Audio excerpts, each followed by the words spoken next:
మీరు ఎప్పుడైనా మీ జీవితాల్లో ఇలాంటి సంఘర్షణకు మీరు లోనయ్యారా? లేదా ఇలాంటి ప్రశ్నలు మీకు వచ్చాయా? ఏంటి ఆ ప్రశ్నలు అంటే, మీకు మీ స్థాయికి లేదా మీ హోదాకి మీ గౌరవానికి తగినట్లు కాకుండా మీ గౌరవానికి భంగం కలిగిన, మీ హోదాకి భంగం కలిగిన పరిస్థితుల్లో నుంచి మీరు వెళుతూ ఆ పరిస్థితుల్లో మీరు ఎప్పుడైనా ఇట్లా అనుకున్నారా? నిజంగా ఎందుకు నాకు ఇలా జరుగుతుంది? ఎందుకు నాకు ఇలాంటి పరిస్థితి వచ్చింది? ఎందుకు నేను ఇలా బాధపడాలి? నాకు నిజంగా ఇది అన్యాయం కదా, ఇది అక్రమం కదా, కొంచెమైనా అసలు దీనికి నేను తగిన వాడిని కాదు. అలాంటి పరిస్థితిలో నేను ఎందుకున్నా, నాకెందుకు ఇలాంటి అవమానము అగౌరవము వచ్చింది అని మీకు ఎప్పుడైనా అనిపించిందా? అలాంటి సంఘర్షణలో మీరున్నారా? ఒకవేళ సహజంగా మానవ జీవితాల్లో ఇలాంటి పరిస్థితులు సహజమే. కొన్నిసార్లు మనం అనుకుంటాం, నాకు చాలా గౌరవం, నేను పలానా, మీకు ఎప్పుడైనా ఒక కార్యక్రమానికి వెళ్ళినప్పుడు నన్ను చాలా గౌరవిస్తారు ఇక్కడ అని అనుకుంటారు. కొన్నిసార్లు మిమ్మల్ని ఎవరు పట్టించుకోరు. కొన్ని సందర్భాల్లో చట్టం విషయంలో మీకు ఏదైనా న్యాయం కావాలని వెళ్తే అక్కడ న్యాయం దొరకని పరిస్థితులు మీకు ఎదురు కావచ్చు. నేను చెప్తున్న విషయాలన్నీ కూడా మీకు అర్థమవుతున్నాయి నేను చెప్పే సంగతిలో. అలాంటి సన్నివేశాలు కనుక మీకు ఎప్పుడైనా ఎదురైతే మీకేమనిపిస్తుంది? ఇలా ఎందుకు జరుగుతుంది అని మీకు అనిపిస్తుంది కదా, అవునా కదా? ఎందుకు ఇట్లా జరుగుతుంది? ఇలా అన్యాయం ఎందుకు జరుగుతుంది? ఇలాగా గౌరవము ఎందుకు లేకుండా అయింది అని మీకు కొన్నిసార్లు అనిపించవచ్చు. ఓ మాట నేను మీతో చెప్తాను. ఈ ప్రపంచంలో న్యాయంగా భావించబడుతూ, న్యాయంగా చలామణి అవుతూ జరిగే చాలా అన్యాయం ఉంది. ఇదే క్రమం, ఇదే మంచి అని పరిగణించబడుతూ, భావించబడుతూ చాలా అక్రమం ఉంది. పైకి గొప్పగా ఘనతగా చెప్పబడుతూ జరిగేటటువంటి అవమానం ఉంది. లేదా కొందరి జీవితాల్లో పైకి చాలా వీళ్ళు ఎంతో గొప్పవాళ్ళని ప్రపంచంలో ఉన్న పత్రికలు, ప్రపంచంలో ఉన్నటువంటి టీవీ ఛానల్స్ ఆయన ఎంతో కీర్తిస్తూ కూడా నిజంగా వాస్తవానికి అత్యంత ఘోరమైన, నీచమైన, అమానవీయమైనటువంటి వ్యక్తులు కూడా ఉన్నారు ఈ ప్రపంచంలో. ఓ మాట చెప్పాలంటే దేవుని లెక్కకు, ఈ ప్రపంచం లెక్కకు పూర్తి వైరుధ్యం ఉంది. దేవుడు దేన్ని ఘనంగా ఎంచుతాడో ఈ ప్రపంచం దాన్ని అవమానంగా ఎంచుతుంది. లేదా ఇది అవమానం, ఇది మరణానికి తగింది అని ఎంచుతుంది. ఇది అవినీతి, ఇది అక్రమం అన్నట్టు ప్రపంచం భావిస్తుంది. ప్రపంచం దేన్నైతే డంకా బజాయించి ఇదే గొప్ప, ఇదే జీవితం, ఇదే అన్నీ, ఇదే ఘనత, గౌరవాలు అని చెప్పేది దేవుని దృష్టిలో అది నిజంగా ఎందుకు తగనటువంటిది, పనికిరానిది అవుతుంది. ఈ మాటలు నేను మీకు ఎందుకు చెప్తూ ఉన్నానంటే, యేసుక్రీస్తు ప్రభువారు గెత్సెమనీ నుంచి ఆయన ఎక్కడికి కొనిపోబడ్డారంటే ప్రధాన యాజకుని యొక్క ఆవరణానికి తీసుకొని పోబడ్డారు. యేసు ప్రభువారు తన శిష్యులతో, మీకు గుర్తుందా, దేవాలయం నుంచి ఆయన వినండి, శిష్యులతో అంటే పస్కా ప్రభురాత్రి భోజనం ఆచరించిన తర్వాత అక్కడి నుంచి ఆయన కెద్రోను వాకు దిగి అక్కడి నుంచి ఒలీవ కొండకు గెత్సెమనీకి వెళ్ళారు. ఆయన అక్కడ ఎవరొచ్చారు? పోయిన వారం మీరు విన్నారు, ఇస్కరియోతు యోధా వచ్చాడు, ఆయన అప్పగించాడు. ఇప్పుడు వారు ఆయనను బంధించి, ఇంచుమించుగా మీరు passion of the Christ cinema ఇంచుమించుగా యేసు ప్రభు వారి యొక్క శ్రమలని యథాతథంగా చిత్రీకరించారని అంటారు. ఎంతవరకు వాస్తవమో నాకు తెలియదు, కానీ బహుశా అయ్యుండొచ్చు. కానీ అన్ని విషయాలు కూడా యథాతథంగా చిత్రీకరించడానికి ఎవరికి కుదరదు. యేసు ప్రభుని అరెస్ట్ చేయడానికి ఇంచుమించుగా గెత్సెమనీకి వచ్చిన వాళ్ళు ఇంచుమించుగా 1000 మంది సమూహం ఉండుండొచ్చు. మనకి ఏ సినిమాలో కూడా అంతమంది కనపడరు, కొద్ది మంది కనపడతారు, 20 మంది 30 మంది కనపడతారు అంతే. యేసు ప్రభు వారు అక్కడి నుంచి ఎక్కడికి కొనిపోబడ్డారు అని చెప్పానంటే ప్రధాన యాజకుని దగ్గరకు తీసుకొని పోయారు. 53వ వచనం మనం చూస్తున్నాం. ప్రధాన యాజకులు, పెద్దలు, శాస్త్రులు అందరూ కూడా అతనితో కూడా వచ్చారు. ఈ విషయం మీకు అర్థం కావాలంటే ఒక సంగతి చెప్పాలి. యేసు ప్రభు వారు ఎన్నిసార్లు అసలు ఆయన యేసుక్రీస్తు ప్రభువారు ఎన్నిసార్లు ఆయన నిజంగా తీర్పుకు గురయ్యాడు అని చెప్పానంటే మనం చదువుతున్నప్పుడు సువార్తను మనం చూస్తున్నప్పుడు, సువార్తలు మనం చదువుతున్నప్పుడు వాటన్నిటిని కూడా జాగ్రత్తగా మనం పరిశీలించాలి, జాగ్రత్తగా చూడాలి.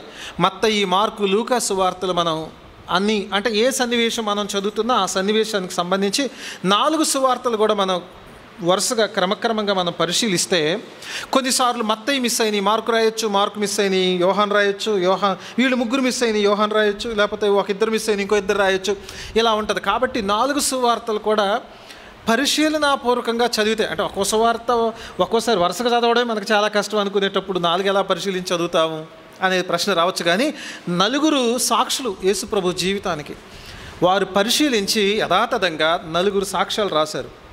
సో ఏదైనా ఒక కోర్టు ఎదుట ఒక కేసు ఉన్నప్పుడు ఈ 4 సాక్ష్యాలు కూడా తీసుకుంటారు. మీకు అర్థమవుతుందా? ఆ 4 సాక్ష్యం చెప్తున్నారంటే అది సత్యం అని అర్థం అన్నమాట.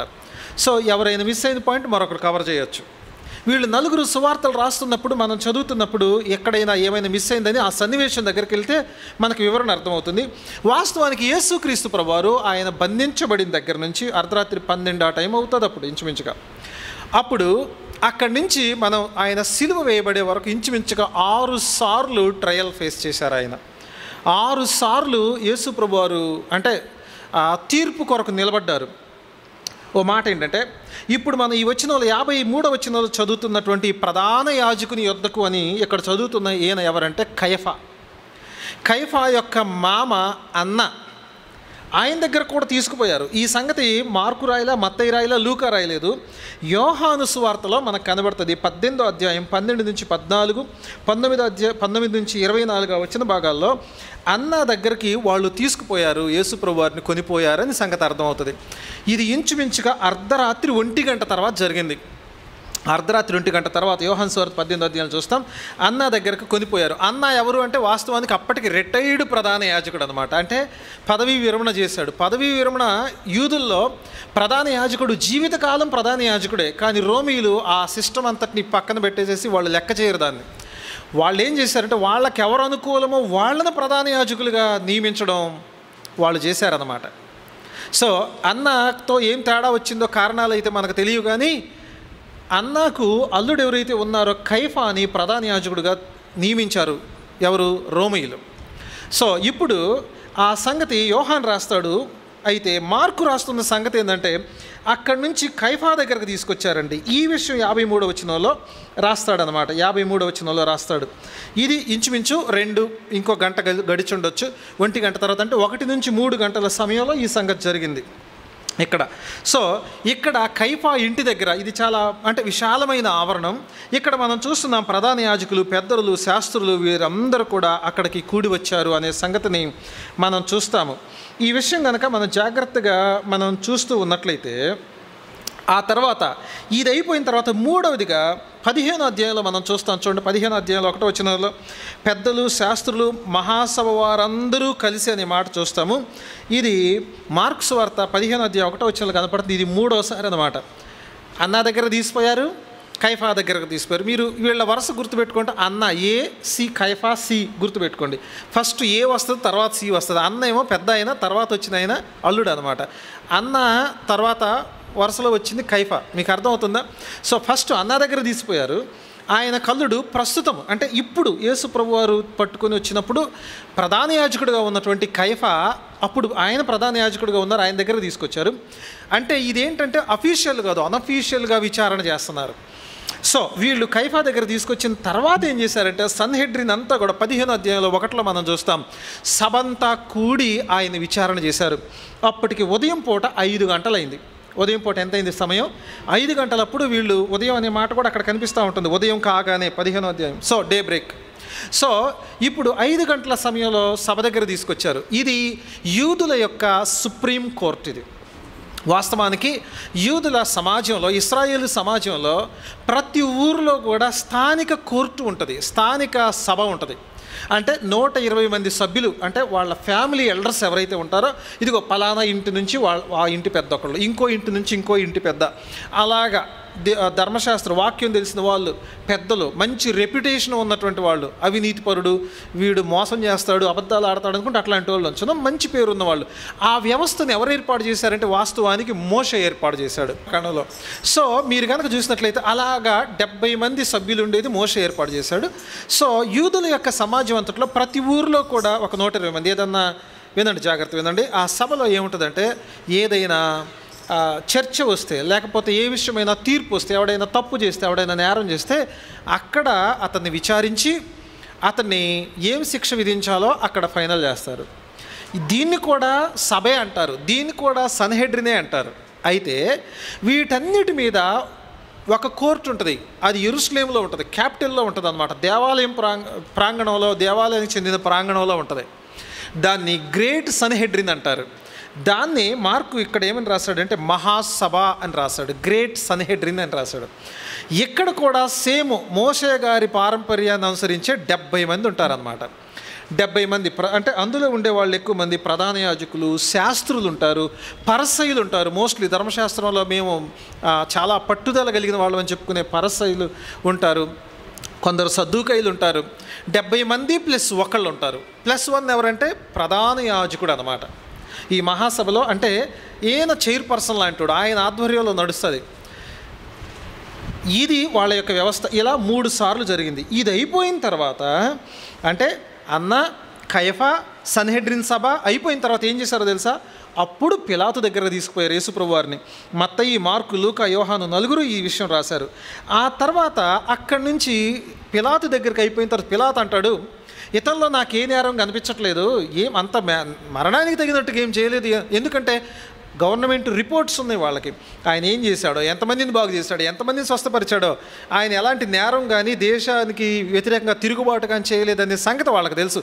కానీ ప్రజలేమో, ఈ మత నాయకులేమో ఎట్టి పరిస్థితుల్లో ఈయన చంపాలనేటువంటి ఆలోచనతో ఉన్నారు అనే సంగతి అర్థమై ఇదంతా కాదు కానీ ఇతను గలిలే ప్రాంతానికి చెందినోడు కాబట్టి యేసుప్రభు వారు గలిలే ప్రాంతానికంటే ఆ దేశంలో ఉత్తర భాగం చెందిందనమాట. నజరేతు పట్టణం, కానా, ఆ పట్టణాలన్నీ కూడా ఉత్తరాన ఉంటాయి. యెరూషలేము దక్షిణం ఉంటుంది అనమాట. ఆ రెండింటి మధ్య ఇంచుమించు 125-150 కిలోమీటర్లు ఉంటుంది. సో అయితే అప్పుడు ఆ గలిలే ప్రాంతానికి చెందినటువంటి హెరోద్ అంతిప కూడా యెరూషలేములోనే ఉన్నాడు. అప్పుడు ఏం చేశాడంటే ఇతను పిలాతు అతని దగ్గరకు పంపిద్దామని తప్పించుకోవడం అనమాట. ఒక రకంగా నేనెందుకు తీర్పించాలని అప్పుడు హెరోదు అంతిప దగ్గరకు పంపించాడు. ఈ సంగతి మనకి లూకా రాస్తాడు 23వ అధ్యాయం 6 నుంచి 12 వచనాలు. ఎన్ని చెప్పాను నేను మీకు? ఇప్పుడు 5 చెప్పా.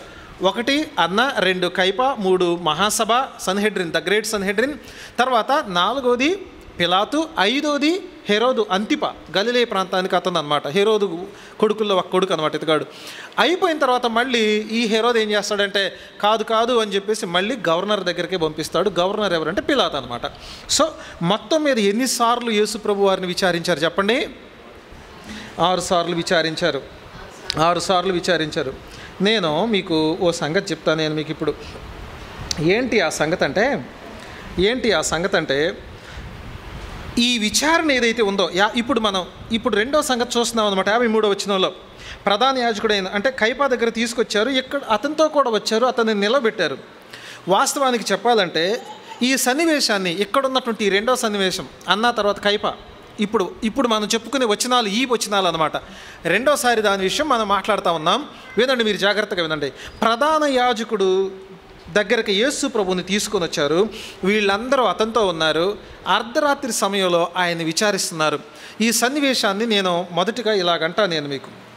మొదటిగా నేనేమని చెప్తానంటే, నేను చెప్పే సంగతి ఏంటంటే ప్రధాన యాజకుని ఎదుట నిలబడిన ప్రధాన యాజకుడు. ఓ మాట జ్ఞాపకం చేసుకోండి. ఇక్కడున్న ఈ ప్రధాన యాజకుడు ఎవరంటే ప్రభుత్వం చేత నియమించబడిన ప్రధాన యాజకుడు. ఓ మాట చెప్పాలంటే ఈ ప్రధాన యాజకుడు అయినటువంటి కైఫా, అప్పటికి అన్నకు ఒక 4-5 కుమారులు ఉన్నారు.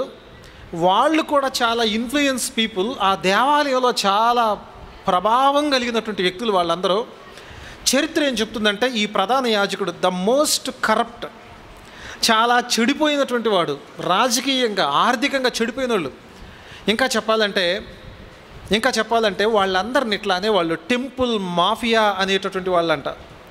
అక్కడ బజార్ ఉంటుంది చూసారా, ఆ బజార్ని అన్నా బజార్ అని అంటారంట. దాన్ని అంటే కైఫా ఇప్పుడు వచ్చాడు కాబట్టి కైఫా బజార్ అనాలేమో. ఒకవేళ మాయా బజార్ పేరు ఇప్పుడు విన్నారు మీరు. మీకు కొన్ని పట్టణాలకు వెళ్తే మాయా బజార్ అని, చోర్ మార్కెట్ అని అలాంటివి ఉంటాయి. అంటే దొంగతనం చేసి మాయ చేసేయి. ఎక్కడో ఏదో ఊరిలో నేను కారు పెట్టేస్తే అన్న పొద్దుటికల్లా టైర్లు ఇంజన్లు మొత్తం మాయమైపోతాయి కూడా జాగ్రత్త అన్నారు. ఎక్కడికో వెళ్తే మేము ఏదో ప్రాంతం వెళ్తే, అంటే పేర్లు చెప్పడం ఇష్టం లేక, నేను పబ్లిక్గా చెప్పడం ఇష్టం లేక పట్టణాల పేర్లు నేను చెప్పట్లేదు. కానీ అలాంటి పరిస్థితులు ఉంటాయి. ఇది టెంపుల్ మాఫియా. ప్రధాన యాజకుడు యేసు ప్రభు వారి గురించి కనుక మనం చదివినట్లయితే ఆయన ఎలాంటి వాడు అని దేవుని వాక్యం చెప్తుందంటే, నేను ఒక మాట చెప్పనా, ప్రధాన యాజకుడు అండి నిజంగా చెప్పాలంటే దేవునికి మనుషులకు మధ్యవర్తిగా వ్యవహరించాల్సిన వాడు. మీరందరూ ఇక్కడే ఉన్నారా? ప్రధాన యాజకుని విధి ఏంటంటే దేశమంతటిని, సమాజం అంతటిని దేవుని దగ్గరకు నడిపించాల్సిన వాడు, ధర్మశాస్త్రాన్ని బోధించాల్సినటువంటి వాడు. అవునా? అంటే దేవునికి ప్రజలకు మధ్యవర్తిత్వం వహించాల్సినోడు. కరెక్ట్గా చెప్పాలంటే ప్రధాన యాజకుడు ఏం చేయాలి చెప్పండి? దేవునికి ప్రజలకు మధ్యవర్తిత్వం వహించాలి. దేవాలయంలో విధులు సరిగా ఉన్నాయా, దైవికంగా ఉన్నాయా, దేవుని మహిమ కొరకే ఉన్నాయా, ధర్మశాస్త్రాన్ని ప్రజలు అనుసరిస్తున్నారా అని, అంటే దేవుని ప్రతినిధిగా వ్యవహరించవలసినటువంటి వాడు రాజకీయ ప్రలోభాలకు తలొగ్గి, వింటున్నారా, తన పదవి పేరు ప్రఖ్యాతుల కొరకు అన్యాయంగా వినండి ప్రభువును అరెస్ట్ చేయడంలో కీలకమైనటువంటి పాత్ర వహించి ఆయన ఎదుట ఆయన్ని బంధించడానికి లేదా ఆయనకు మరణశిక్ష విధించడానికి ఏ నేరం మోపాలా, ఏ అబద్ధ సాక్ష్యం కావాలా అని వీళ్ళు వెతుకుతూ ఉన్నారు. ఓ మాట నేను మీతో చెప్తాను. యేసుక్రీస్తు ప్రభువారు ఎలాంటి వాడు? ఆయన దేవుని యొక్క వాక్యం ఏం చెప్తుందో తెలుసా? నేను ఈ మాట చెప్తాను, ఈ వచ్చిన భాగాన్ని నేను చదివిస్తాను. హెబ్రీ పత్రిక కనుక మీరు చూస్తే హెబ్రీ పత్రికలో ఈ మాట కనిపిస్తుంది. ఆయన పవిత్రుడు. 7వ అధ్యాయం 26వ వచనం ఇలాగుంటుంది. హెబ్రీలకు రాసిన పత్రిక 7వ అధ్యాయం 26వ వచనం ఏంటంటే, పవిత్రుడు, నిర్దోషియు, నిష్కల్మషుడును, పాపులలో చేరక ప్రత్యేకంగా ఉన్నవాడును, ఆకాశ మండలం కంటే మిక్కిలి హెచ్చైన వాడునైనా ఇట్టి ప్రధాన యాజకుడు ఆయన క్రీస్తు. ఆయనే యేసు. ఈ యేసు ప్రభు నిలబడ్డారు, మౌనంగా నిలబడ్డారు. అన్యాయంగా అరెస్టు చేయబడి బంధించబడి ఆయన నిలబడ్డారు ప్రధాన యాజకుని ఎదుట. వినండి, ఎవరైనా ఎట్లాంటి వాడండి? పవిత్రుడట, నిర్దోషట, నిష్కల్మషుడట, పాపులలో చేరక ప్రత్యేకంగా ఉన్నాడు, ఆకాశ మండలం కంటే మిక్కిలి హెచ్చైనటువంటి వాడు. ఇలాంటి ప్రధాన యాజకుడు ఒక నేరస్తుడిగా, ఒక నిందితుడిగా, వింటున్నారా, ఒక తీర్పు కోసం మరణశిక్షకు తగినంత నేరం చేయబడినట్లుగా ఆరోపించబడి ఆయన ప్రధాన యాజకుని ఎదుట నిలబడ్డాడు. ఈ విషయాన్ని గురించి మరికొన్ని సంగతులు చెప్పాలంటే, ఆ రోజు న్యాయం జరిగించాల్సిన న్యాయస్థానం ఈ ప్రపంచంలో అత్యంత అన్యాయానికి పాల్పడుతుంది. జాగ్రత్త వినండి మీరందరూ. న్యాయస్థానం దేనికుంటే చెప్పండి? న్యాయం జరిగించడానికి, చట్టాన్ని కాపాడడానికి. చట్ట ప్రకారం జరుగుతుందా లేదా, నేరస్తుడిని న్యాయం ప్రకారమే, చట్టం ప్రకారమే శిక్షిస్తున్నామా లేదా అనడానికి ఉంటాయి. చట్టం కాపాడాలి, దానికి న్యాయాన్ని జరిగించడానికి ఉంటాయి. కానీ మానవాళి యొక్క చరిత్రలో ఈ భూమండలం మీద అత్యంత అవినీతి జరిగించిన రోజు అది, అత్యంత అక్రమం జరిగించిన రోజు అది, అత్యంత అన్యాయాన్ని జరిగించిన రోజు అది. మనం జ్ఞాపకం చేసుకోవాల్సిన సంగతి ఏంటంటే, వాళ్ళు వాస్తవానికి యూదుల యొక్క సన్హెడ్రిన్ అంటే వాళ్ళ కోర్టు, ఆ కౌన్సిల్ ఏదైతే ఉందో అది రాత్రిపూట సమావేశం కాకూడదు. రాత్రిపూట చూడండి, ఇంకో మాట చెప్తా వినండి, ఏ ట్రయల్ కూడా, ఏ విచారణ కూడా పండుగ సమయంలో జరగకూడదు. అది పండుగ, రేపు తెల్లవారు పస్కా పండుగ. పట్టణంలో ఇంచుమించుగా 25 లక్షల మంది ప్రజలు ఉన్నారు. పండుగ సమయంలో జరగకూడదు అది. అంత మాత్రమే కాదు, అక్కడున్నటువంటి ఎవరైతే ఉంటారో, సభలో వాళ్ళు ఎవరైతే ఉంటారో, ఒక్కొక్కరు వ్యక్తిగతంగా ఇతడు నేరం చేశాడా నేరం చేయలేదని వ్యక్తిగతంగా ఓటు వేయాల్సి ఉంటుంది. అంటే మెజారిటీ 70 మంది అనుకోండి, 35 వస్తే సమానంగా అయినప్పుడు ప్రధాన యాజకుడు కూడా అటో ఇటో తను ఓటేస్తాడనమాట. వ్యక్తిగతంగా నిర్ణయం తీసుకోవాలి. అలా జరగలేదు. ఇంకా చెప్పాలంటే, ఒకవేళ గనక నిందితునికి మరణశిక్ష గనక విధించబడితే, వినండి, ఆ యొక్క తీర్పును ఎప్పుడు చెప్పాలంటే కొన్ని గంటల తర్వాత అది సమావేశం అయిన తర్వాత కొన్ని గంటల తర్వాత మాత్రమే తీర్పు ప్రకటించాలి. అంత మాత్రమే కాదు, యూదులకు చంపివేసే అధికారం వాళ్ళకి ఎంతమాత్రం కూడా లేదు. అంతేకాదు రాత్రిపూట వాళ్ళు విచారణ చేసే అధికారం లేదు వాళ్ళకి.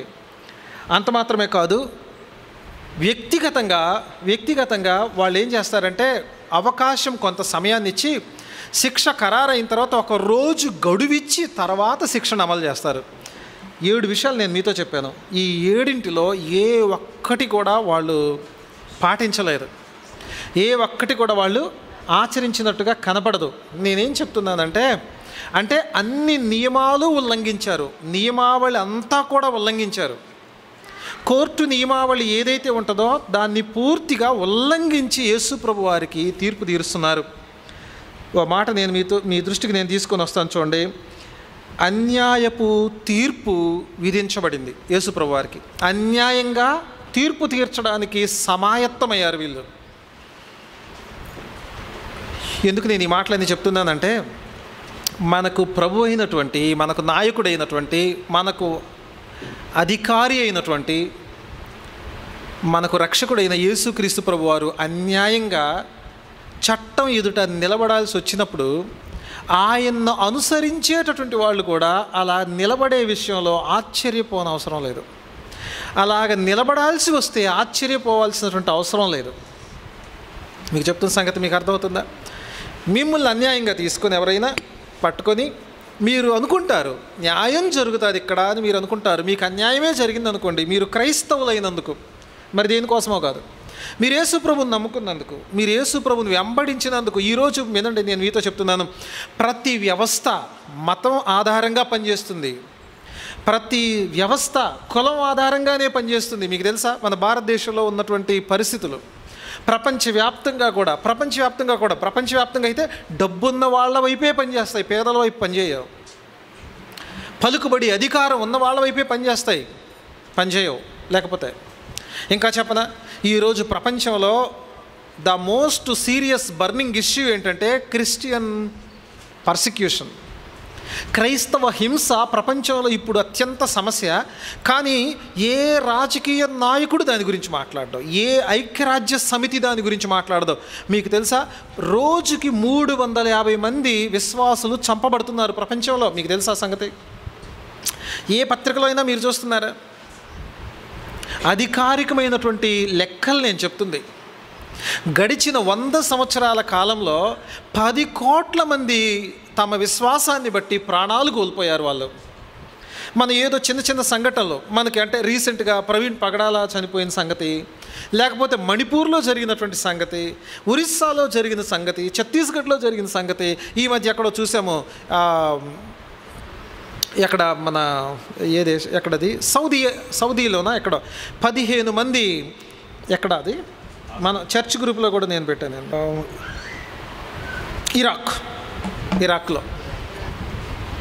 ఇరాక్లో 15 మంది, ఎవరు వాళ్ళ వయసు ఎంత? 19 మంది అమ్మాయిలు, ఇంచుమించు 19 గర్ల్స్ వాళ్ళు తిరిగి, మీరు క్రైస్తవ విశ్వాసాన్ని వదిలిపెట్టండి, యేసుప్రభుని వదిలిపెట్టండి, లేదా మిమ్మల్ని కాల్చి చంపుతాం, మరణశిక్ష విధిస్తాం, ఎట్లా కాల్చేస్తాం, బర్న్ చేస్తాం లైవ్ అనంటే, యేసుప్రభుని నన్ను వదిలిపెట్టండి, లేదా మీరు క్రైస్తవులుగా ప్రాణాలతో బ్రతకాలంటే మీరు సెక్స్ స్లేవ్స్ కావాలి, అంటే వేశ్యలుగా మీరు మారాలి. వాళ్ళు ఒప్పుకోనందుకు, రెండింటికి ఒప్పుకోనందుకు యేసుప్రభుని వదిలిపెట్టమన్నారు, మేము అలా ఉండమన్నారు. వాళ్ళని సజీవంగా దహనం చేశారు. ఏ మీడియా దాని గురించి రాయలేరు. ఓ మాట నేను మీ దృష్టికి తీసుకొని వస్తాను. రోజుకి మీరు గమనించండి, మనం యేసుక్రీస్తు ప్రభు రాకడ దగ్గర అవుతున్న దినాల్లో ఉన్నాం. రోజుకు దగ్గర అవుతుంది. క్రీస్తు విరోధి ఆగమనం ఇంకా దగ్గర అవుతుంది. ఒకరోజు గడుస్తుందంటే ఇంకా దగ్గర అవుతుందని. క్రీస్తు విరోధి కాలంలో ఈ ప్రపంచంలో జరిగేది, కనబడేది ఏంటంటే క్రైస్తవ హింస, క్రైస్తవ ద్వేషము. ప్రపంచము క్రైస్తవ్యాన్ని ఏమాత్రం సహించదు. ఇంకా క్రైస్తవుడు అంటే బ్రతికే హక్కు లేదు ఈ భూమి మీద అనే పరిస్థితుల దగ్గరకు అవుతున్నాం మనం. నేను చెప్పే మాట మీకు అర్థమవుతుందా? నువ్వు క్రైస్తవుడు అయితే నీకు బ్రతికే హక్కు లేదు అనే పరిస్థితులకు దగ్గర అవుతున్నాం. దానికి ప్రతి దేశము, ప్రతి రాష్ట్రము, లేదా ప్రపంచంలో ప్రతి విధమైనటువంటి రాజ్యాంగాలు దానికి సంబంధించినటువంటి ఆ దారులు వేస్తున్నాయి, క్రీస్తు విరోధికి బాటలు బరుస్తున్నాయి. అలాంటి బాటలో మనం వెళ్తున్నప్పుడు, దానికి దగ్గర అవుతున్నప్పుడు అన్యాయంగా మీకు తీర్పు వస్తే దానికి మీరేం ఆశ్చర్యపడక్కర్లేదు. అన్యాయం మీకు జరుగుతుంటే మీరు ఆశ్చర్యపడద్దు, కంగారు పడద్దు. యేసు ప్రభు వారికి జరిగింది ఈ ప్రపంచంలో అత్యంత అన్యాయం. యేసు ప్రభు వారు నిలబడింది, ఎదుర్కొన్నది అత్యంత ఘోరమైనటువంటి అన్యాయాన్ని ఆయన ఎదుర్కొన్నాడు. ఓ మాట నేను మీ దృష్టికి తీసుకొని వస్తాను. Very contrast. మార్కు ఎంత అద్భుతంగా రాస్తున్నాడో చూడండి. 54వ వచనం కనుక మీరు చూస్తే, పేతురు ప్రధాన యాజకుని ఇంటి ముంగిట వరకు దూరం నుండి ఆయన వెంటపోయి లేదా ఆయన్ను వెంబడించి బంట్రౌతులతో కూడా కూర్చుండి మంట యొద్ద చలికాచుకొనుచుండెను. యేసు ప్రభు వారు తీవ్రంగా నేరారోపణ విధించబడుతుంటే ఉన్నోళ్లలో బెస్ట్గా ఉన్నది పేతురే. ఏమండి, ఎవరు చెప్పండి? ఉన్నోళ్లలో బెస్ట్గా ఉన్నది. కానీ ఆ పేతురు పరిస్థితి కూడా ఏంటంటే దూరం నుంచి ఆయన వెంబడిస్తున్నాడంట. దూరం నుంచి వెంబడిస్తున్నాడు అంటే యేసు ప్రభు వారిని వెంబడించాల్సింది సమీపం నుంచే, దగ్గర నుంచే. యేసు ప్రభుని వెంబడించడం అంటే రిస్క్ తీసుకోవడమే. ఆ మాట చెప్పాలంటే యేసు ప్రభుని నిజంగా దగ్గర నుంచి పేతురు వెంబడిస్తే పేతురు చాలా రిస్క్ ఫేస్ చేయాలి. యేసు ప్రభుని ఆ రోజు పేతురే కాదు, యేసు ప్రభుని వెంబడిస్తే ఈరోజు నువ్వైనా కానీ నీవైనా కానీ రిస్క్ ఫేస్ చేయాల్సిన వాడవే, రిస్క్ తీసుకోవాల్సినటువంటి వాడవే. రిస్క్ తీసుకోవడం నీకు ఇష్టం లేదు. కొంతమంది ఇలాగే ఉంటారు, పేతురు లాంటి శిష్యులుగా ఉంటారు. అంటే పేతురు యొక్క ఆ దూరము తాత్కాలికమైందే కానీ పేతురు దగ్గరగా వెంబడించాడు. పేతురు తాత్కాలికంగానే దూరం అయ్యాడు. మళ్ళీ తిరిగి ఘోరంగా పశ్చాత్తాపడి ఒప్పుకొని తిరిగి ప్రభువుని ప్రాధేయపడి అడిగాడు పేతురు. ఈ రోజుల్లో చాలామంది శిష్యులు ఆదివారమే ప్రభువుకు సమీపంగా ఉంటారు, 1 గంటే, మిగిలినదంతా దూరంగానే ఉంటారు. పేతురు సమీపంగా ఉండి 1 గంట దూరం అయ్యాడు. కానీ ఈరోజు శిష్యులు ఆదివారమే సమీపంగా ఉంటారు. వీళ్ళు పేతురు అని చెప్పుకోవడానికి కూడా కుదరదేమో. రిస్క్ ఫ్రీ శిష్యులు అన్నమాట. మాకు అది కావాలి, మాకు ఇది కావాలి, లోకం కావాలి, ప్రభువు కావాలి. లోకంలో గుర్తింపు కావాలి, సంఘంలో గుర్తింపు కావాలి. లోకంలో లోకం పేరు కావాలి, సంఘంలో క్రైస్తవ పేరు కావాలి. వీళ్ళని అటు ఇటు కాని శిష్యులు అంటారు. వీళ్ళని నులివెచ్చని క్రైస్తవులు అంటారు. వీళ్ళని బాధ్యత లేనటువంటి బ్రతుకులు అంటారు. వీళ్ళవి ప్రభువు గురించిన పట్టింపు ఉండదు, ఆయన సాక్ష్యాన్ని గురించినటువంటి రిస్క్ ఉండదు వీళ్ళకి. ఎక్కడ ఎవరికి అనుకూలంగా ఉండాలో ఆ వాళ్ళకి అనుకూలంగా బ్రతుకుతుంటారు. నేను ఇంతకుముందు స్టేట్మెంట్స్ కొన్ని ఇచ్చాను నేను ఓపెన్గా. క్రైస్తవుల్లో 100% నకిలీ ఉంది. క్రైస్తవులు అని చెప్పుకుంటున్నటువంటి వారు 60% మంది, ఇంకా జనరల్గా చెప్తుంది, ఇంకెక్కువే ఉండొచ్చేమో తెలియదు కానీ నకిలీ క్రైస్తవ్యం. ఇంకా మీకు చెప్తా ఏంటంటే సేవకుల్లో 99% నకిలీయే. 99% నకిలీయే. దారుణంగా దిగజారిపోయినటువంటి పరిస్థితులు. Risk free. ఎవరు వినండి, ఎంతమంది క్రైస్తవులు మణిపూర్లో చంపబడ్డా, ఎంతమంది క్రైస్తవులు ఛత్తీస్గఢ్లో చంపబడ్డా, మన రాష్ట్రంలో అయితే ఈ మధ్య, అంటే అందరికీ తెలుసు కాబట్టి చెప్తున్నాను కదా, ప్రవీణ్ పగడాల చంపబడ్డా ఎవ్వరూ నోరు విప్పుతారు? ఎవరైనా నోరు విప్పుతారా? టీవీ దగ్గర కూర్చొని యూట్యూబ్ ఛానల్లో ఉండి స్క్రీన్లు పెట్టుకొని తీయటి మాటలు మాట్లాడతారు. చిన్న రెప్యుటేషన్, చిన్న రిస్క్ను కూడా సహించలేరు వీళ్ళెవరు కూడా. ప్రియమైన స్నేహితులారా, యేసుక్రీస్తు ప్రభువారు, నేను ఇలాగంటాను, ప్రధాన యాజకుని ఎదుట, ప్రధాన యాజకుడైన యేసు ప్రభువారు నిలబడ్డారు. ప్రపంచంలో వినండి, అన్యాయపు తీర్పును ఎదుర్కొంటున్నాడు. ఇలాంటి సందర్భంలో నీవెట్లున్నావు? దూరం నుంచి ఆయన వెంబడిస్తున్నావా? దూరంగా తిరుగుతున్నావా? పేతురు ఎందుకు యేసు ప్రభువారిని తృణీకరించాడు 3 సార్లు అని చెప్పానంటే, ఒక భక్తుడు ఇలా రాశాడు, ప్రార్థించాల్సిన టైంలో నిద్రపోయాడట. అంతేకాదు he did much talking and little practising. మాటలు ఎక్కువ కానీ చేతలు మాత్రం ఏముండవు అంటే ఇతనికి. ఇట్లాంటి శిష్యులు రిస్క్ తీసుకోలేరు, ప్రభువుని దగ్గరగా వెంబడించలేరు. ఏమండి, ప్రార్థన చేయాల్సిన టైంలో ప్రార్థన చేయాలి. కానీ పేతురు గెత్సెమనేకి వెళ్ళినప్పుడు ప్రార్థన చేయాల్సిన టైంలో ఏం చేస్తాడు? అతను నిద్రపోయాడు. అంతేకాదు మాటల కోటలు దాడతాయి అన్నమాట. చాలామంది ఉంటారులేండి క్రైస్తవులు, అబ్బా ఎన్ని మాటలు చెప్తారో. ఈ మధ్య ఎవరో చెప్తున్నారంట, మేము పాస్టర్ గారికి అసలు ఎంత ఇష్టమో తెలుసా? ఆ సహోదరి, అన్నా నిన్ను అడగొచ్చో లేదో, నేను ఈ మాట అడుగుతున్నాను, పలానా వాళ్ళు నీకు చాలా ఇస్తున్నారంట కదంటే నేను ఆశ్చర్యపోయా. నేను సంవత్సరంలో ఒక్కసారైనా ఒక చిన్న కానుక ఇస్తారో లేదో పాపం నిజంగా వాళ్ళు. వాస్తవానికి అంటే డబ్బు గురించి నేను మాట్లాడలేదు, కానీ చెప్తున్నాను, మాటలు కోటలు దాడతాయి. ఎన్ని రకాలుగా చెప్పుకుంటారో. అంటే మాటలే కానీ చేతలు లేని వాళ్ళు. ప్రియమైన స్నేహితులారా, ఇది అయితే మొదటి సంగతి మనం గమనించాల్సింది ఈ సన్నివేశంలో అన్యాయపు తీర్పు విషయంలో ఆశ్చర్యపడాల్సినటువంటి అవసరత లేదు దేవుని బిడ్డలో. రెండో సంగతి నేను మీ దృష్టికి తీసుకుని వస్తాను చూడండి ఒకసారి. రెండో సంగతి 55వ వచనం చూడండి. ప్రధాన యాజకులు మహాసభ వారందరూ యేసును చంపించవల్లని ఆయన మీద సాక్ష్యం వెదికారు కానీ ఏమీ దొరకలేదట. అనేకులు ఆయన మీదకి అబద్ధ సాక్ష్యం పలికారు కానీ వారి సాక్ష్యాలు ఒకదానికొకటి ఏమాత్రం కూడా సరిపడలేదట. అబద్ధ సాక్ష్యాలు నీకు వ్యతిరేకంగా నిలబడినప్పుడు కూడా నువ్వు ఆశ్చర్యపోవాల్సిన అవసరం లేదు. ఎందుకో చెప్పనా? అబద్ధ సాక్ష్యాలు తీసుకొచ్చి పెట్టింది ఎవరికి వ్యతిరేకంగా? యేసు ప్రభువుకు ఒక పేరు ఉంది, చెప్పండి దీన్ని బట్టి మీరు. యేసు ప్రభువుకు ఒక పేరు ఉంది. ఆయనకు వ్యతిరేకంగా తీసుకొచ్చింది అబద్ధ సాక్ష్యాలు. యేసు ప్రభువుకు ఒక పేరు ఉంది, చెప్పండి. సత్య సాక్షి. సత్యానికి సాక్ష్యం ఇచ్చుటకు నేను వచ్చానంటాడు యేసు ప్రభువారు. యేసు ప్రభువారు మాట్లాడిన మాటలు సత్యము, కల్మషము లేనివి, మార్పు లేనివి, యూనివర్సల్ ట్రూత్స్ అవి. సత్యానికి సాక్ష్యం ఇవ్వడానికి వచ్చా అన్నాడు. మరణం తర్వాత జీవాన్ని గురించి మాట్లాడడానికి వచ్చాడు. పైనుండి దిగి వచ్చినటువంటి వాడుగా ఆయన మాట్లాడాడు. ఆయన దేవుడు, వినండి, ఆత్మరూపి అయినటువంటి దేవుడు, కుమారుడైనటువంటి వాడు ఆయన శరీరాన్ని ధరించి సత్యానికి సాక్ష్యం ఇవ్వడానికి వచ్చారు. మనుష్యులకు సత్యాన్ని ప్రకటించడానికి వచ్చాడు ఆయన. కానీ ఆ సత్యాన్ని నొక్కివేయడానికి అబద్ధ సాక్ష్యాలు వచ్చాయి. ఏమొచ్చాయి చెప్పండి? అబద్ధ సాక్ష్యాలు వచ్చాయి. అయితే అవి సరిపోవడం లేదట. అవి రోమీలకు రాసిన పత్రికలో మంచి మాట చూస్తాం మనం. రోమీలకు రాసిన పత్రికలో 1వ అధ్యాయం 18వ వచనం చూస్తే మీరు కనుక, దుర్నీతి చేత సత్యమును అడ్డగించు మనుష్యుల యొక్క సమస్త భక్తిహీనత మీద, దుర్నీతి మీద దేవుని కోపం పరలోకం నుండి బయలుపరచబడుచున్నది. ఏమండి? దుర్నీతి చేత సత్యాన్ని అడ్డగించడం అనే మాట ఎట్లుంటుందో తెలుసా? సత్యం బయటికి రాకుండా, ఉదాహరణకి ఇది ఒక పెట్టె అనుకోండి. పెట్టెలో ఒక చిన్న పావురమో ఒక పాము ఉందనుకోండి. త్రాసుమం బుట్ట ఉంటుందా? ఆ బుట్టకు పై మూత పావులు ఆడిచ్చేవాడు ఏం చేస్తాడు? ఇలా తీస్తే అది ఇలా వచ్చి ఆడుతుంది. దాన్ని మళ్ళీ ఏం చేస్తాడు? అయిపోయిన తర్వాత రూపాయి బియ్యం పోయంగానే దాన్ని అలా పెట్టి దాన్ని మూత వేస్తాడు అనమాట. అది బయటకు రాకుండా దాన్ని ఇలాగ పెట్టి దాని మీద ఎక్కి కూర్చుంటాడు అనమాట. అలాగే ఏది రాకుండా, పావు రాకుండా కాదు, సత్యం కనపడకుండా. అబద్ధాలు సత్యానికి ఎన్ని కౌంటర్ ఫీట్లు తయారు చేస్తారో మీకు తెలుసా? సృష్టి బైబిల్లో ఉన్న సత్యం, సృష్టి కథకి కౌంటర్గా ఎన్ని కథలు ఉన్నాయో తెలుసా? ఆయా మత గ్రంథాల్లో. నోహు కథకి ఎన్ని కథలు ఉన్నాయో తెలుసా? అంటే అలాంటివి, దాన్ని కాపీ చేసిన కథలు. బాబెల్ టవర్కి వ్యతిరేకంగా అంటే అలాంటివి ఎన్ని ఉన్నాయో తెలుసా?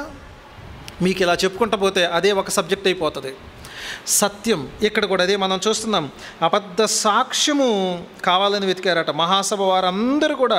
ఇంతమంది, ఇంత అర్ధరాత్రి, వెరీ ప్రామినెంట్ పీపుల్ వాళ్ళు, వెరీ వెల్ రెస్పెక్టెడ్ పీపుల్ వాళ్ళు. అంత మాత్రమే కాదు, అంటే చాలా గౌరవ మర్యాదలు కలిగినటువంటి వాళ్ళు, ముఖ్యమైనటువంటి వ్యక్తులు సమాజంలో. వాళ్ళందరూ 70 మంది ఎలా కూడి వచ్చారు? వాళ్ళందరూ కూడా బహుశా అరిమతయి యోసేపు కూడా ఆ మెంబరే, ఆయన కూడా సన్హెడ్రిన్ మెంబరే. కానీ అతను ఏకీభవించలేదు. బహుశా ఒక్కడే యేసు ప్రభువుకు అనుకూలంగా ఓటేసి ఉంటాడు, యేసు ప్రభువుకు అనుకూలంగా మాట్లాడి ఉంటాడు. సన్హెడ్రిన్ ఒక్క ఓటుతో ఎవరన్నా ఇచ్చేస్తారా? లేదు. చూడండి, సత్యానికి వ్యతిరేకంగా అబద్ధ సాక్ష్యాలు. నీ క్రైస్తవ జీవితంలో ఎప్పుడైనా అబద్ధ సాక్ష్యం నీకు వ్యతిరేకంగా వినిపించబడుతున్నప్పుడు నువ్వు ఏమీ బాధపడాల్సినటువంటి అవసరం లేదు. ఎందుకంటే యేసుక్రీస్తు ప్రభు వారు కూడా పేతురు రాసినటువంటి పత్రికలో కనుక వెరీ గుడ్, యెషయా గ్రంథం 53వ అధ్యాయంలో మనకు కనిపిస్తూ ఉంటుంది. వదకు తేబడే గొర్రె వలె ఆయన మౌనంగా ఉన్నాడట, మాట్లాడలేదట. యేసు ప్రభు వారు ఇక్కడ అదే సంగతి కనిపిస్తూ ఉంటుంది. ఏం కనిపిస్తూ ఉంటుందంటే ఆయన మౌనంగా ఉన్నాడని. వినండి, ఆ తర్వాత మనం కనుక చూస్తే 3వ సంగతి కనుక మనం చూస్తే 57, 59 ఆ వచనాల్లో చూస్తే, అప్పుడు కొందరు లేచి ఇట్లాగన్నారట, ఈ సాక్ష్యాలు సరిపడలేదు, 2 సాక్షులు కావాలి వాళ్ళకి. న్యాయం కనుక అంటే ఒక నేరాన్ని రుజువుపరచాలంటే 2 వ్యక్తులు చెప్పాలి. ఇదిగో ఈయన పలానా దొంగతనం చేశాడని 2 సాక్షులు చెప్పాలి. అంటే వాళ్ళకి టైం లేదు అసలు మాట్లాడుకుని, వరి నువ్వు ఇలాగే చెప్పు నేను ఇలాగే చెప్తా అని చెప్పుకోవడానికి వాళ్ళకి టైం లేదు ఇంకా. సో వాడు ఒక రకంగా చెప్తున్నాడు, ఈడొక రకంగా చెప్తున్నాడు, ఈ 2 సరిపోలేదు. 4 కుర్రోళ్ళట, లేదండి 2 కుర్రోళ్ళట బండి వచ్చారట, కాలేజీకి లేటుగా వచ్చారట. లేటుగా వస్తే లెక్చరరు అడిగాడు, ఏమని అడిగాడంటే, ఏంట్రా లేట్ అయింది క్లాస్ కంటే, సార్ బండి పంచర్ అయింది అన్నారంట. బండి పంచర్ అయిందంటే అప్పుడు ఏం చేస్తారు, సరేరా అవునరా ఓకే అయితే చాలా మంచోళ్ళరా, బండి పంచర్ అయితే కూడా పంచర్ వేయించుకొని మీరు క్లాస్కి అటెండ్ అయ్యారు, క్లాస్ పోకుండా రెండ్రా నువ్వు ఎక్కడ కూర్చో అని ఇద్దరికి చెరో కాగితం ఇచ్చి ఏ టైర్ పంచర్ అయింది అని రాయమన్నాడు.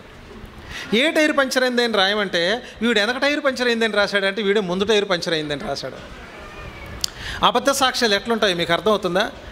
ఏంటంటే ఆ రాత్రికి రాత్రి ఏదో చేసేయాలని అబద్ధ సాక్ష్యాలు సమకూడిస్తే వాడేదో చెప్తున్నాడు వీడేదో చెప్తున్నాడు, ఈ రెండు సరిపోవట్లేదు, తేలిపోయినాయి. మూడో సంగతి ఏం జరుగుతుందో తెలుసా? మూడో సంగతి యేసు ప్రభు వారి విషయంలో అబద్ధ సాక్ష్యాన్ని ఉపయోగించడమే కాదు. వినండి 57 నుంచి, అప్పుడు కొందరు లేచి చేతి పని అయిన ఈ దేవాలయాన్ని పడగొట్టి 3 దినముల్లో చేతి పని కాని మరి యొక్క దేవాలయాన్ని నేను కట్టుదని వీడు చెప్పుచుండగా వింటిమని ఆయన మీద అబద్ధ సాక్ష్యం చెప్పారు. కానీ అలాగైనా వీరి సాక్ష్యం సరిపడలేదు. అలాగైనా మూడో సంగతి ఏంటంటే ఆయన చెప్పిన మాటలని తప్పుగా వక్రీకరించారు. యేసుప్రభు చెప్పిందంటే దేవాలయాన్ని పడగొట్టమని కాదు, ఈ దేవాలయాన్ని పడగొట్టండి ఆ దేవాలయం వైపు కాదు చెప్పింది ఆయన. శిష్యులు రాశారు కదా, ఇదిగో ఈ దేవాలయం అని ఆయన శరీరాన్ని గురించి చెప్పాడు.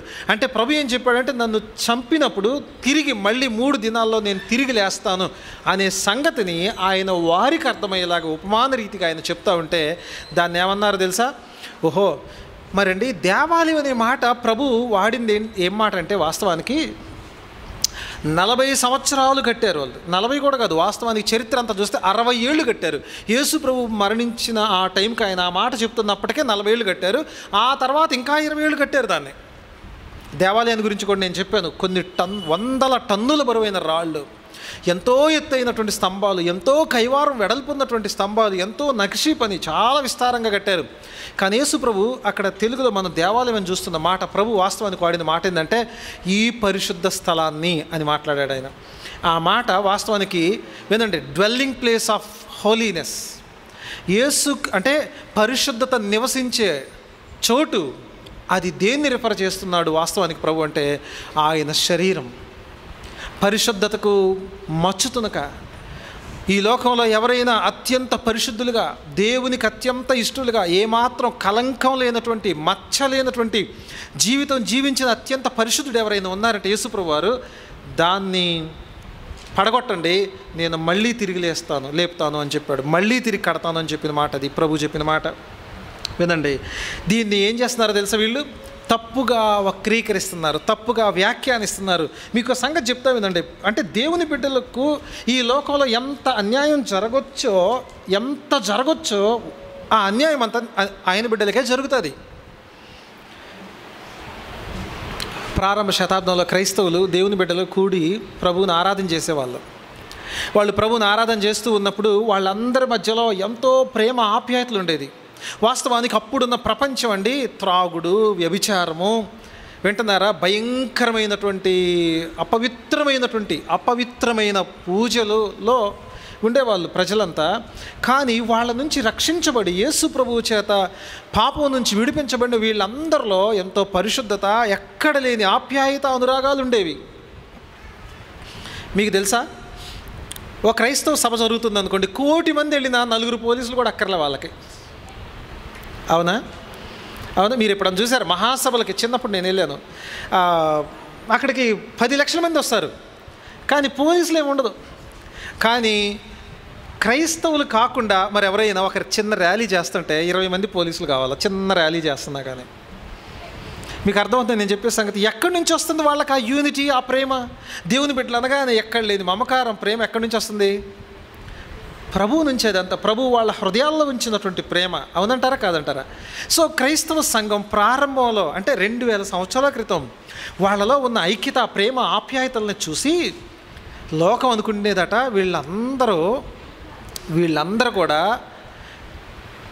సమాజానికి వ్యతిరేకంగా వీళ్ళు ఏందో చేస్తున్నారు అని అనుకునేవాళ్ళట. వాళ్ళు ప్రభు బల్లలు ఆచరిస్తారు కదా, ఇదిగో ప్రభు శరీరం, ఇదిగో ప్రభు రక్తానికి సూచనగా ఉన్నది, ప్రభు రక్తం, ప్రభువుని జ్ఞాపకం చేసుకుందామని ఆచరిస్తూ ఉంటే వాళ్ళందరూ విచిత్రంగా ఉండి ఆ కిటికీల్లో నుంచో ఏమో విచిత్రంగా చూస్తా, ఒరే బాబు వీళ్ళు మనుషుల రక్తాన్ని, మాంసాన్ని తింటున్నారు, త్రాగుతున్నారని తప్పు వక్రీకరణ చేసేవాళ్ళు.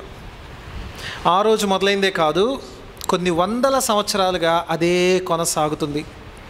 ఈరోజు కూడా క్రైస్తవుల గురించి ఎన్ని రకాల తప్పుడు వాళ్ళ ఎన్ని వక్రీకరణలు ఉన్నాయో చెప్పండి. పాస్టర్లు అంటే వీళ్ళు దశమ భాగాల కోసమే బ్రతికే వాళ్ళట. బైబిల్ అంటే అదొక బూతు పుస్తకం అట. యేసు ప్రభు అంటే అతను వినండి, ఎవరు అంటున్నాడు చరిత్రలో ఉంటేగా. అయ్య బాబోయ్, అసలు చరిత్ర తెలుసా? యేసు ప్రభు కాలంలో ఉన్నటువంటి ప్రముఖ చరిత్రకారులు ఆయన గురించి రాశారు. ప్రముఖ చరిత్రకారులు ఆయన గురించి రాశారు. ఆయన మరణాన్ని గురించి రాశారు. ఆయన పునరుద్ధానాన్ని ప్రస్తావించారు. తప్పు వక్రీకరణలు. యేసు ప్రభు మాటల్ని మీ మాటలు కూడా ఎప్పుడైనా తప్పుగా వక్రీకరిస్తే దాని గురించి కూడా మీరేం ఆశ్చర్యపడాల్సినటువంటి అవసరం లేదు. అది సాక్ష్యము సరిపోలేదట. వాళ్ళు వక్రీకరించారు కానీ అది కూడా ఏమైంది చెప్పండి? సరిపోయిందా? సరిపోలేదు. అసలు విచిత్రం ఏంటంటే ఈ ప్రపంచంలో ఏ కోర్టు అయినా నిర్దోషిని శిక్ష విధించడం చూసారా? ప్రపంచ చరిత్రలో ఎవరైనా ఇతను ఏ నేరం చేయలేదని శిక్ష వేయడం చూశారు మీరు ఎక్కడైనా? కానీ యేసు ప్రభు విషయంలో జరిగింది. ఈ ప్రపంచంలో జరిగింది యేసు ప్రభు విషయంలో. 4వ సంగతి చూడండి, 60వ వచనం నుంచి చూడండి. ప్రధాన యాజకుడు వారి మధ్య లేచి, ఉత్తరమేమీ చెప్పవా? వీరు నీ మీద పలుకుతున్న సాక్ష్యం ఏది? అయితే ఆయన ఉత్తరమేమీ చెప్పకుండా ఊరుకున్నాడట. తిరిగి ప్రధాన యాజకుడు, నీవు పరమాత్మని కుమారుడైన క్రీస్తువు నువ్వేనా మెస్సయ్యవి? నువ్వు దేవుని కుమారుడువా? ప్రభు అంటున్నాడు, అవును నేనే అంటున్నాడు. మనుష్య కుమారుడు సర్వశక్తిమంతుని కుడిపార్శ్వన కూర్చుండుట ఆకాశమేఘరుడై వచ్చుట చూస్తారు అని చెప్పి అన్నప్పుడు ప్రధాన యాజకుడు అటు వస్త్రాలు చింపుకున్నాడట. మీకు తెలుసా, ప్రధాన యాజకుడు వస్త్రాలు చించుకోకూడదు. యాజకులు తలను బోయిడు చేసుకోకూడదు. యూదులు ఎవరైనా వస్త్రాలు చింపుకున్నారు అని చెప్పనంటే అది ఎంతో తీవ్రమైనటువంటి దుఃఖానికి సంకేతం. అది యాజకుడు వస్త్రాలు చింపుకోకూడదండి నిజంగా. కానీ అతను చింపుతున్నాడంటే ప్రజలతో, అంటే అతని యాక్షన్ చూడండి ఎట్లా ఉందో, అతని చర్య చూడండి ఎట్లా ఉందో. అంటే నేను ఎంతో తీవ్రంగా బాధపడుతున్నాను. యేసు ప్రభు ఆయన దేవదూషణ చేస్తున్నాడని బాధపడుతున్నాడు. దేవుని మహిమకు ప్రతీక ప్రధాన యాజకుడు, దేవుని గణపరచాల్సిన వాడు, దేవుని గౌరవించాల్సినటువంటి వాడు, దేవునికి నరులకు మధ్యవర్తిగా వ్యవహరించాల్సినటువంటి ప్రధాన యాజకుడు. వినండి, అసలైన దేవునికి నరులకు మధ్యవర్తి అయిన యేసు ప్రభు వారిని, ఆయన మాటను, ఆయన యొక్క వినండి ఆయన దైవత్వానికి సంబంధించినటువంటి ఆయన యొక్క సెల్ఫ్ క్లెయిమ్ని దైవదూషణగా మాట్లాడుతున్నాడు. ఇది దేవదూషణ అన్నట్టుగా చెప్తా ఉన్నాడు. అంటే దేవునికి మహిమ తీసుకురావాల్సినటువంటి వ్యక్తి ఏం చేస్తున్నాడు చెప్పండి? దేవునికి మహిమ తీసుకురావాల్సిన వ్యక్తి వినండి అదే దేవుణ్ణి అవమానపరుస్తున్నాడు, లేకపోతే అదే దేవుడు దైవదోషం చేస్తున్నారని మాట్లాడుతూ ఉన్నారు. ప్రపంచం చాలా వ్యత్యాసమైందండి. మీకు మాట చెప్తాను చూడండి. భారతదేశంలో నువ్వు బ్రతకాలి, నీ హక్కులు నీకు కావాలంటే నువ్వు హిందువుగా నువ్వు బ్రతకాలి. నువ్వు ముస్లింగా లేదా క్రైస్తవుడిగా నువ్వైతే నీకు ఎలాంటి హక్కు ఉండదు. మీకు తెలుసా, ఈ మధ్య కొన్ని కరపత్రాలు అవి దొరికితే బాగుండేది, నాకు దొరకలేదు. ఆ కరపత్రం నాకు దొరకలేదు. మీరు మతం మారితే, అంటే మీరు క్రైస్తవులైతే భర్త నుంచి నీకు రావాల్సిన ఆస్తి హక్కు నీకు ఉండదు. వింటున్నారా నేను చెప్పే మాటలు? భర్త నుంచి వచ్చే ఆస్తి హక్కు ఉండదు. పిల్లలు మతం మారితే, అంటే మీరు విశ్వాసులైపోతే తల్లిదండ్రుల నుంచి వారసత్వంగా వచ్చే ఆస్తి హక్కు మీకు ఉండదు. వింటున్నారా? ఒకవేళ భర్త కానీ భార్య కానీ మతం మారితే, యేసు ప్రభువుని నమ్ముకుంటే మీకు విడాకులు ఇచ్చేయచ్చు, ఎలాంటి పరిహారం మీకు, భరణం మీకు ఇవ్వకుండా.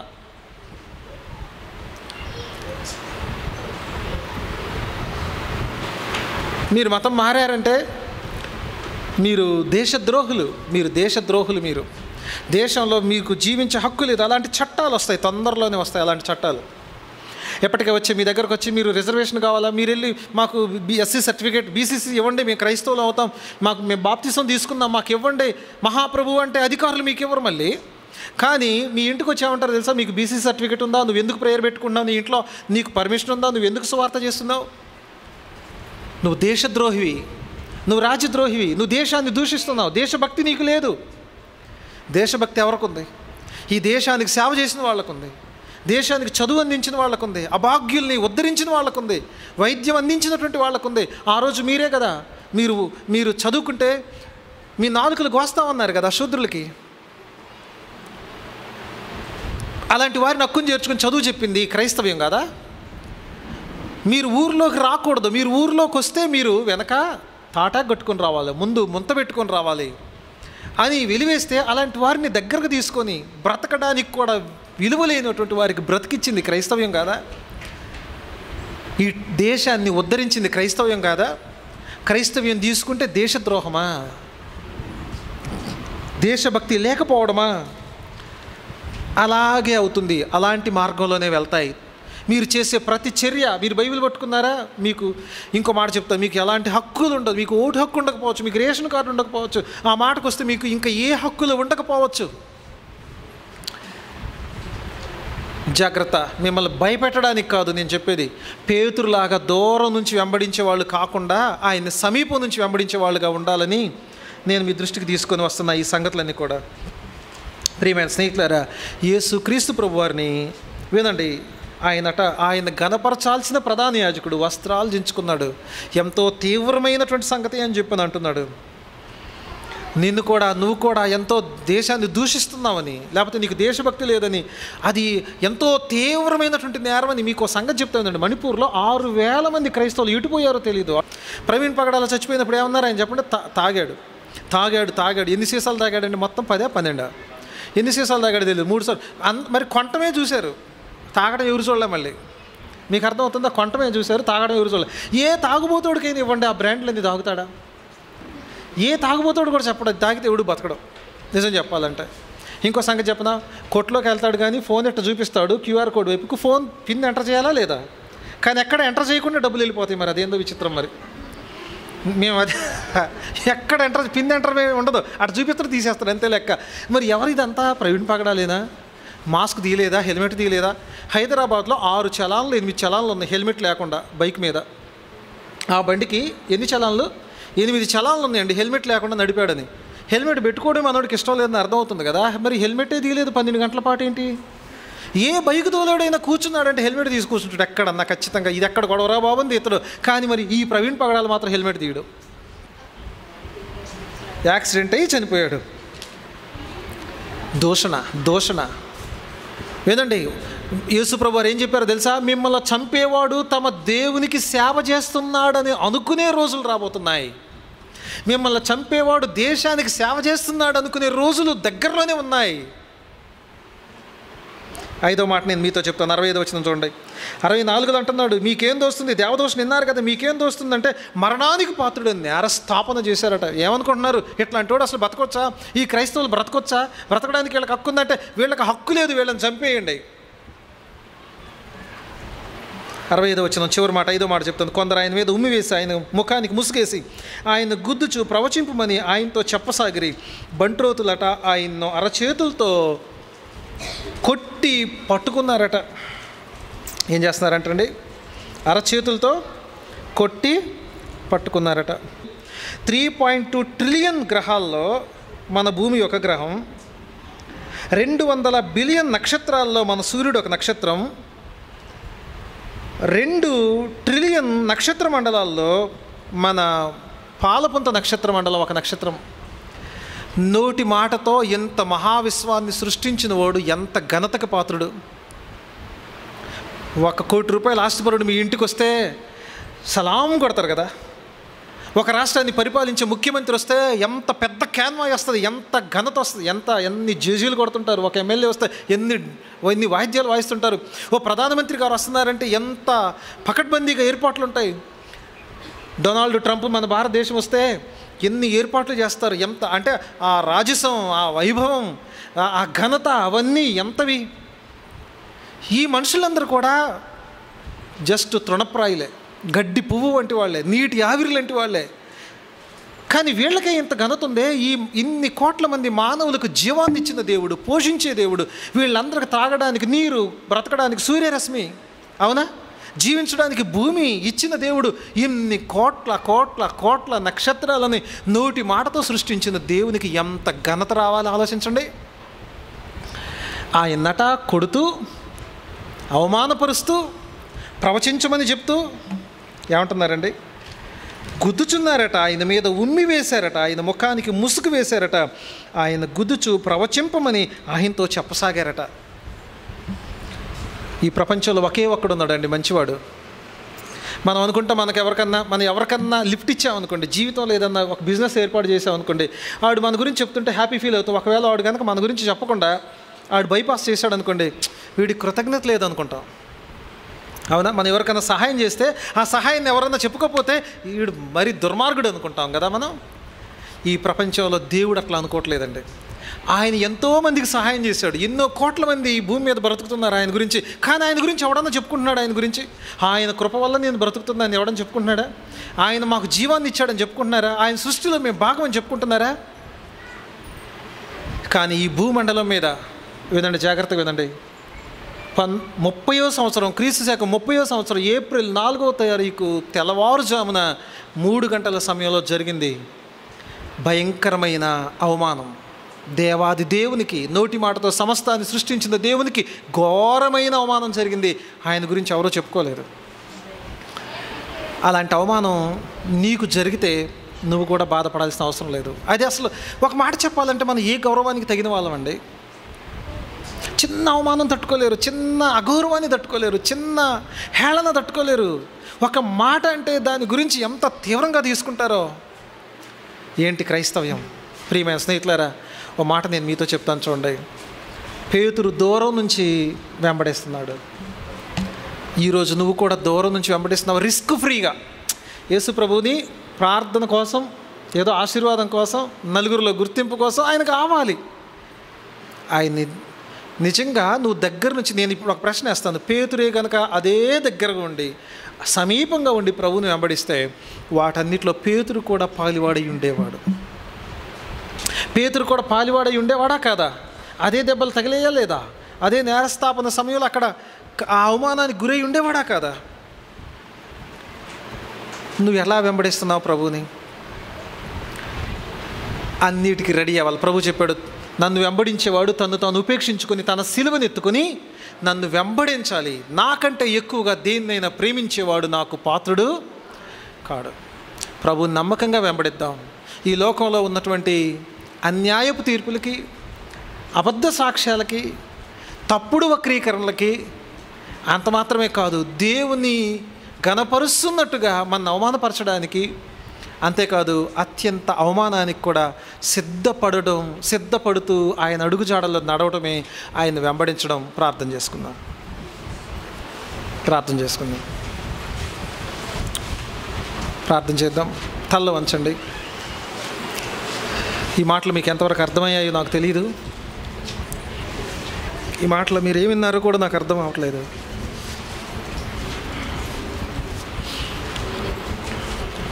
యేసుక్రీస్తు ప్రభువారు ఆ తెల్లవారుజామున, ఆ గడియ ఈ ప్రపంచంలో అత్యంత చీకటి గడియ, ఆయనకే అత్యంత అన్యాయం, అత్యంత అవమానం, అత్యంత ఘోరమైనటువంటి దూషణ జరిగితే ఆయన బాటలో నడిచే నీకు అంతకంటే ఎక్కువ ఎక్స్పెక్ట్ చేస్తావా?